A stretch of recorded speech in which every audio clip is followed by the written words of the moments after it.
back to the Behavioral Gabaret. I'm Carrie Woodward, a board certified behavior analyst and an early intervention specialist. And I'm Jayven Encarnacion, behavior analyst, consultant, and chronic reanalyzer of every emotion I've ever had. Today we're talking about chapter 24 of Science and Human Behavior, Psychotherapy. Skinner takes Freud's couch and replaces it with an analysis. For him, therapy isn't about insight or catharsis. It's about rearranging contingencies so that new behaviors, including self awareness, can finally get reinforced. Yep. He turns healing into a functional analysis. No inner child or archetypes, just a person learning new ways to behave in a less punishing world. We'll explore what happens when talking about your feelings becomes a behavioral intervention, and why the therapist's real power lies in changing consequences, not offering comfort. Basically, Freud had dreams, Skinner had data. Let's get into it. Okay, so Skinner says that when control gets too heavy, whether from parents or governments or religion, we don't just obey, we escape, we revolt, or we shut down. So, why do you think humans keep returning to systems built on control, even when we know that they breed fear, rebellion, and burnout? That's a good question. And it's interesting that it starts, I guess this chapter starts with still staying on the idea of control and forms of counter control. Why Yeah. do humans keep returning to systems built on control? I think because we have to. At Right. the end Well, of the yeah. day, Yeah. we don't have a choice. And whenever, because we don't, we don't live in a vacuum. Behavior doesn't occur in a vacuum. We live within a context. Um, or many contexts. And so our behavior as behavior analysis defines it and explains it is selected based on what's happening in the world around us. So whenever we're returning to certain systems of control, regardless of the fear that we have or the need to rebel and burnout, we'll continue to go towards that path if that's the only options to get our needs met. Yeah. Well, and I think too, control exists in every social dyad. Every social dynamic exists. Like we already covered a chapter on personal control where people control everything. Like you can't escape it.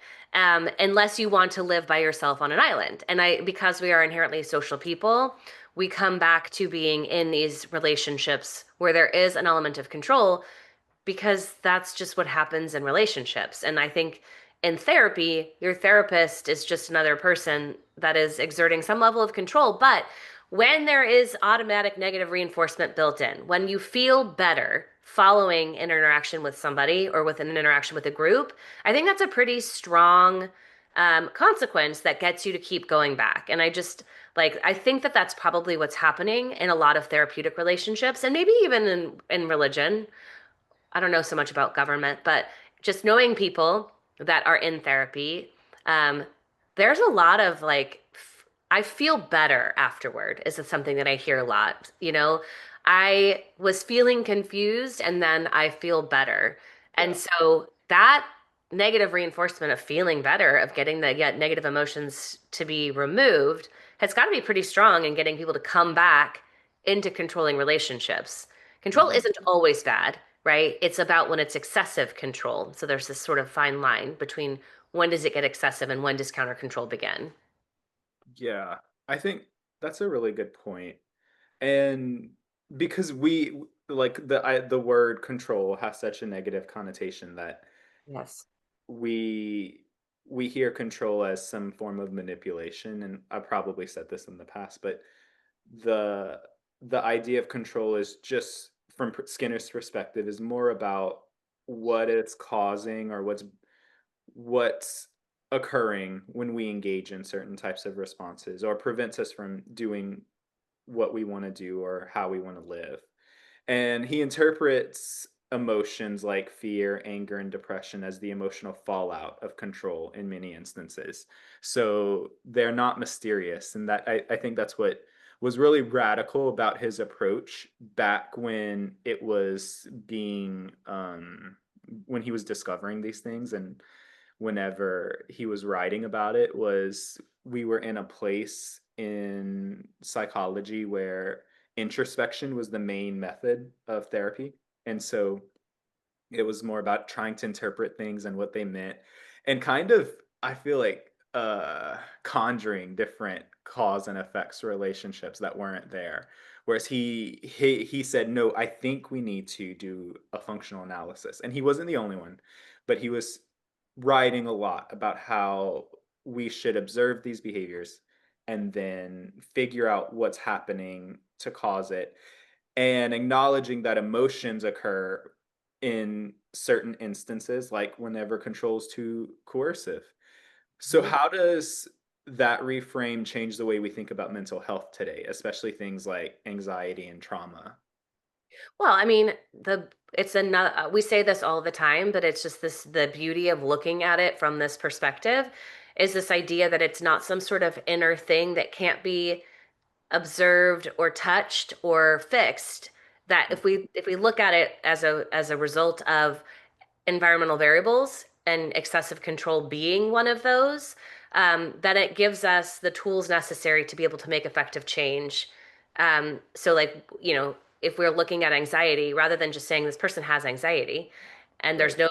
no, like really look at what are the scenarios that evoke that feeling inside for a person. What are those situations? What is the past that's been related? What is the past experiences related to that situation that has created this anxiety? And then you can work to address it. Let's reintroduce back into those situations very gradually. Let's give you the tools to be able to calm down when you're in those scenarios that in the past have evoked those sort of like anxious feelings. So I love that he talks in another chapter, I think, or maybe maybe it's this chapter about depression and like loneliness Mm, being like the absence of reinforcement. Loneliness is the absence of social reinforcement. And yeah. so like a quick fix for that is not like, oh, we have to dive into this person's mental health and sort of try to think through it in a therapeutic process. It's like, go be in social places, go be around other people, and you will contact the social reinforcement contingencies that are missing that make you feel lonely, thereby fixing that loneliness or the depression. So I think it just gives it such more of a simplistic look at how to really address in a significant way some of the things that are, the mental health things that plague society today. And I think, this is a hill I'll die on, but behavior analysis gets a bad rap for being considered reductionist. Mhm. And a lot of people will say, well, you guys don't do emotions, and that's furthest from the truth. The reality is that we acknowledge emotions. Many people who work as behavior analysis practitioners are working with populations who might not be able to describe internal causes and feelings. So oftentimes we can't look to those as not oftentimes, but we can't look to those as causes or solutions when we don't have access to it. And that's the biggest argument that you'll see within behavior analysis is we need, yes, we acknowledge it that these are real events, but we don't know, and we can't, if we can't see into someone, we can't know what someone's feeling, versus anger versus fear. Those are Right. two different responses. And he functionally describes fear versus anger as and how a person or an organism responds to it. So in fear causes one type of response and anger causes another type of response. And so when we're thinking about mental health and and behavior analysis, and where behavior analysis hasn't really gotten into it, but we should, is that we can do functional analyses, especially with people who can tell us about their internal workings, Right. and look to what's helping people create environments that are supporting them and leading to positive changes that they want to see, or empowering them to gain the skills that they need to develop to navigate environments and circumstances and situations that they can't necessarily change. What do you Totally. think about that? We're so underutilized in that regard. And I think, it's not that emotions don't exist, it's that a discussion of the emotions does nothing to further our understanding of the functional relationship between the events that precede and the behaviors that follow. And so, or the maintaining contingencies. And so it's not that we don't think that they're there. It's just that it's unnecessary to even identify. Like it's a part of the causal chain. They talk about it's just the antecedent happens. It may trigger an emotion, but it also evokes behavior. And so it's not that the emotion is evoking behavior. And I think that's where the difference in the way that we talk about it from like a traditional psychological perspective is that they attribute the cause of the behavior to the emotion itself. And we're saying, but what about all of those variables that happen right before? What about the antecedent stimuli that are actually more reliably evoking the behavior? And sure, the emotion happens, it's there, Yeah. but it's not necessarily the cause of the behavior. And I think that's a really good way to put it because Yeah. there are many different approaches I think that see it. Our way of seeing it is the emotions give us information about what's happening in the environment that is aversive, has some type of aversive properties, or maybe some type of something that's very punishing, and or it's really pleasant and reinforcing. And so we can talk about things like joy by looking at indicators or contingencies of indicators of joy. How do we know someone's feeling happy or joyful? Well, Right. some clues are they're laughing, smiling, but that doesn't always mean that they feel happy. So a person can be smiling and laughing and feel depression in that moment. And so the outward display of emotions gives us good information, but we do, from our perspective, is we want to look at the whole picture, the whole context. And I think that's how behavior analysis can be effective in mental health. So Skinner talked about how psychotherapy basically works by becoming a non-punishing audience. So the therapist creates a space, a context that allows the person to work on things kind of like macro dosing skill development or processing and talking about things. A space where behavior that's been suppressed can safely reappear and be reconditioned, or you can experience it differently. If therapy is another form of behavioral control, what makes it ethical or even healing rather than just another system of influence? I mean, how do you define control as being influential or not? I feel like all control is Yeah. influential. It is going to be another system of influence, but when there is a positive outcome, when the person who is experiencing that level of control chooses to come back, then you have to speak to the reinforcing contingencies that exist for that Mm. experience. Um, and so it's not a coercive control. And I think that, when we talk about different forms of control, they're not all bad. Some of them are just reinforcement based. Yeah. There's a lot of like positive forms of control. And I think that maybe that's what we need to do is look at it. When we have people who are um, experiencing coercive control, meaning I'm doing this because I'm trying to avoid something terrible happening, then that they probably wouldn't choose to keep coming back for that. But if you have a person who's coming and there's reinforcement, so it's a non-punishing audience, meaning you have somebody who's there who's not providing punishment and is just reinforcing a person's ability to sort of like talk through or try to learn new ways of a behavior that may have been suppressed earlier, and then they continue to want to come back to do that.